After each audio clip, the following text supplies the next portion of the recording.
Olá, pessoal! Hoje eu vou falar sobre as alterações miofuncionais nas doenças cerebrovasculares.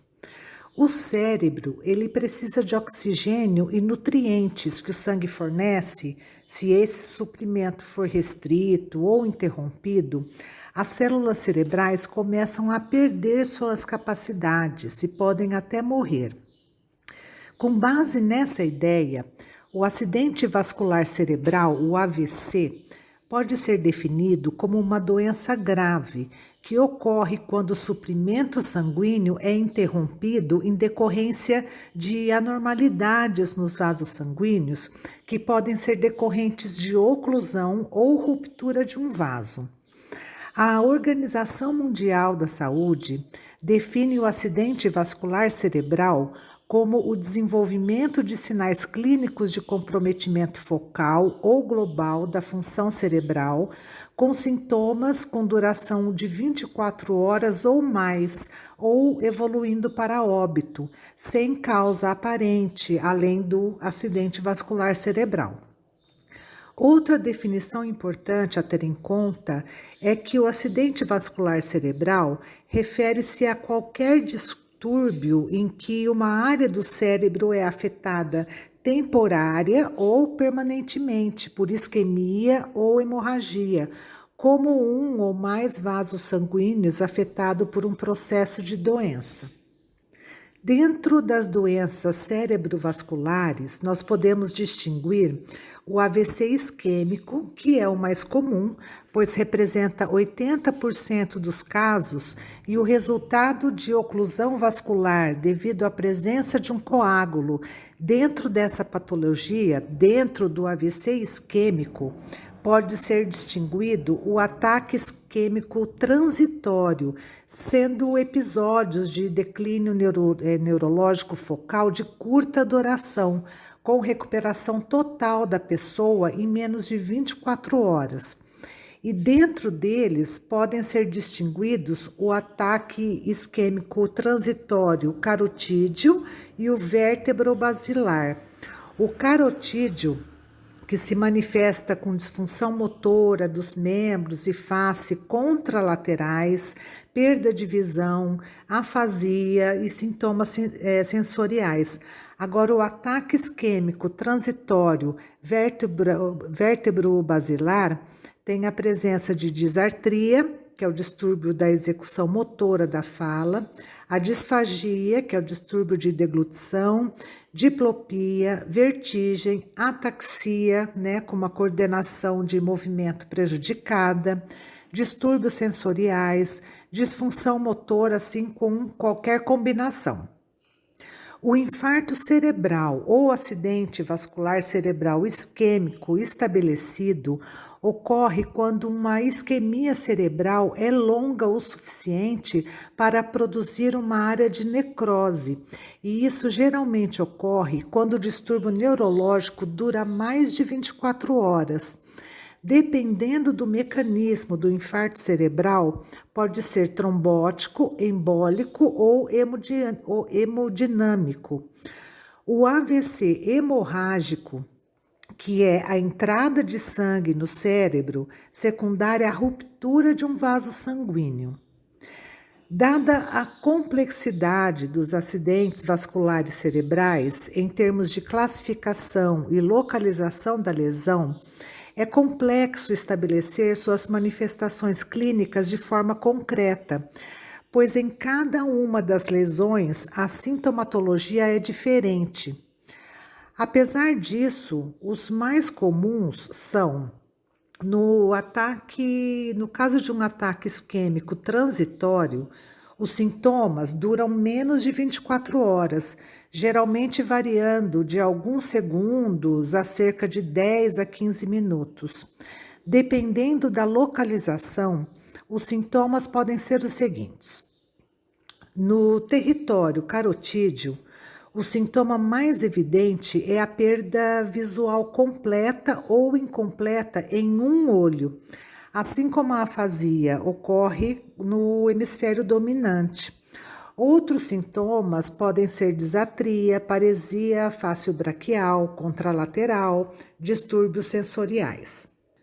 No território vértebro-basilar, as lesões nessa área podem produzir sintomas motores ou sensitivos bilaterais, ataxia, desequilíbrio, além de disartria e cegueira bilateral, embora às vezes esses sintomas não se manifestem de forma clara e não sejam significativos para estabelecer um diagnóstico diferencial.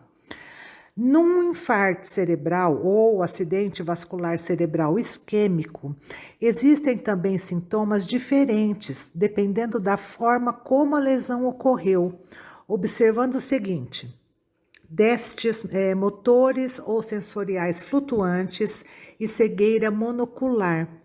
Os AVCs hemorrágicos geralmente começam gradualmente na maioria dos casos, com perda de consciência, estupor, cefaleia, náuseas, vômitos e déficits neurológicos relacionados à localização dentro do sistema nervoso central da lesão.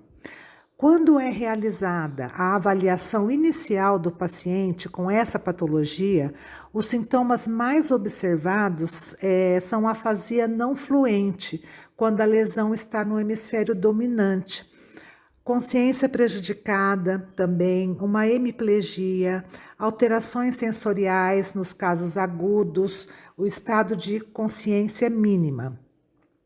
Quanto aos distúrbios miofuncionais, como eu falei anteriormente, as manifestações clínicas no AVC são muito variadas e, às vezes, dependendo da área cerebral afetada, as estruturas responsáveis por funções básicas, como respiração ou deglutição, ficam comprometidas, como pode acontecer com as estruturas envolvidas, os nervos cranianos, a cavidade oral. Em relação à deglutição, nós vamos observar as seguintes alterações: dificuldades no manuseio do bolo alimentar. Uma vez introduzido o alimento na cavidade oral, é complexo movê-lo adequadamente e compactá-lo para a deglutição, pois pode grudar no palato ou em qualquer outra estrutura da cavidade. Deglutição fragmentada com resíduo na cavidade oral.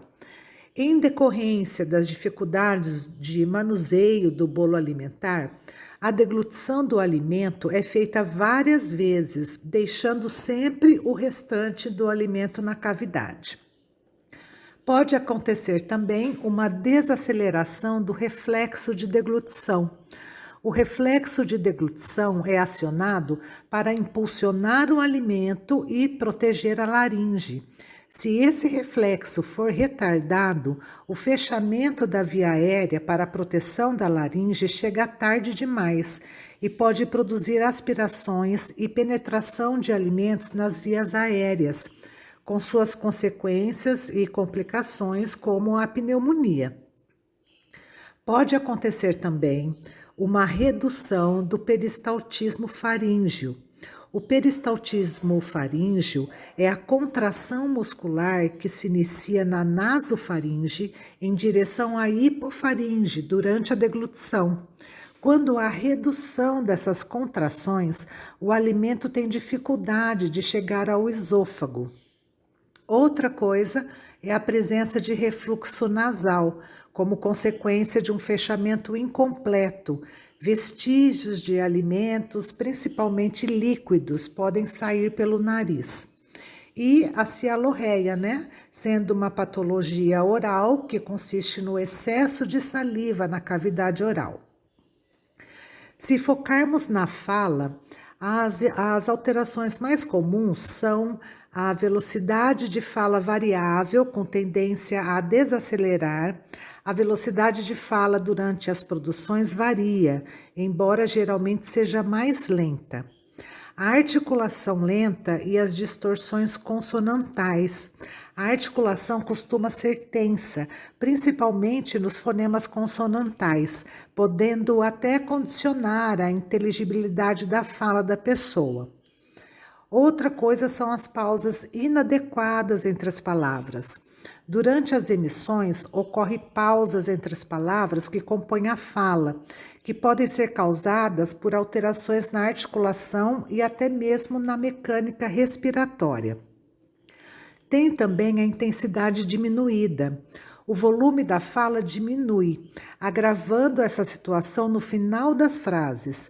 Como consequência, em muitas ocasiões, a redução da capacidade respiratória. Tem também o uso reduzido de vários padrões de entonação. As várias emissões geralmente apresentam o mesmo padrão de entonação, sem inflexões vocálicas antes de frases exclamativas ou interrogativas e até mesmo dentro de frases. A nasalidade, como consequência de um fechamento incompleto do palato mole, parte do fluxo aéreo destinado à fonação sai pela cavidade nasal, modificando a ressonância dos sons e convertendo os fonemas orais em nasais. Tem também uma voz fraca e soprosa, devido ao fechamento incompleto tanto do palato mole quanto das pregas vocais. Aí a voz é alterada. Quanto às alterações na respiração, os mais comuns são a cavidade vital reduzida. A quantidade máxima de ar que pode ser exalada após uma inspiração profunda é inferior ao esperado, condicionando a duração das produções durante a fala. As inspirações audíveis e abundantes, como consequência da redução da capacidade vital para poder fazer uma declaração, é necessário realizar várias inspirações. Às vezes, as mesmas elas são audíveis devido ao fechamento nasal incompleto. Também observa-se uma redução das emissões por ciclo respiratório.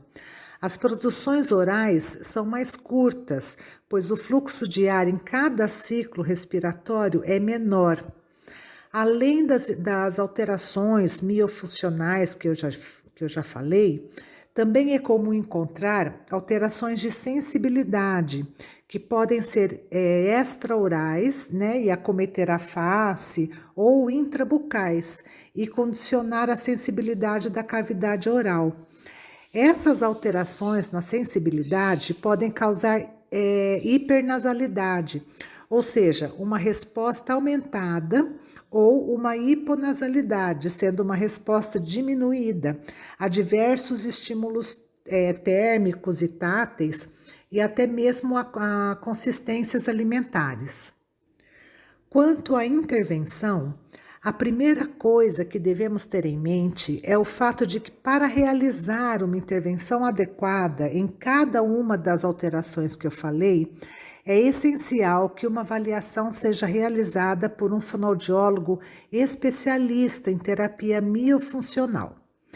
Bom, recolhidas as informações necessárias, é elaborado um plano de intervenção, tendo sempre em conta os seguintes objetivos gerais: alcançar uma postura corporal adequada, tanto durante a fonação e deglutição, quanto em repouso, melhorar a técnica de respiração, regulando o ritmo e a capacidade, adaptar a funcionalidade dos músculos orofaciais envolvidos nas funções estomatognáticas, regular alterações na sensibilidade e reflexos, preservar a inteligibilidade e a funcionalidade da linguagem oral e manter uma deglutição segura e eficaz. Para além desses objetivos gerais, nas doenças cerebrovasculares, as alterações variam dependendo do local onde ocorreram as lesões, podendo os objetivos específicos mais comuns ser o seguinte: aumentar a capacidade vital, implementando a respiração diafragmática, regular a duração e a periodicidade dos ciclos respiratórios, evitando uma descoordenação, e uma produção escassa por cada um deles, e também evitando a sua sonoridade. Melhorar a coordenação fonorrespiratória para evitar produções curtas, assim como uma voz fraca e soprosa. Promover um ajuste vocal correto, fazendo uso adequado do fluxo de ar, que permite uma fonação com diferentes padrões de entonação, bem como um aumento de intensidade. Melhorar também a inteligibilidade da fala por meio da articulação correta, principalmente reduzindo distorções consonantais e movimentos lentos. Melhorar a funcionalidade do mecanismo velofaríngeo para reduzir a nasalização da voz, bem como o refluxo nasal durante a deglutição. Outra coisa é melhorar a formação e manuseio do bolo alimentar na cavidade oral, otimizando a mobilidade da língua. Utilizar manobras de deglutição, principalmente a deglutição supraglótica, para potencializar o reflexo da deglutição e evitar os detritos na hipofaringe, bem como a deglutição forçada, para reduzir as alterações do peristaltismo laríngeo. Modifique volumes e consistências e informe ao paciente e os familiares ou o cuidador para realizá-los em casa. Normalize o estado de sensibilidade intra e extraoral também. Espero que com essas dicas eu tenha ajudado para você nas suas sessões de terapia. Tchau, tchau.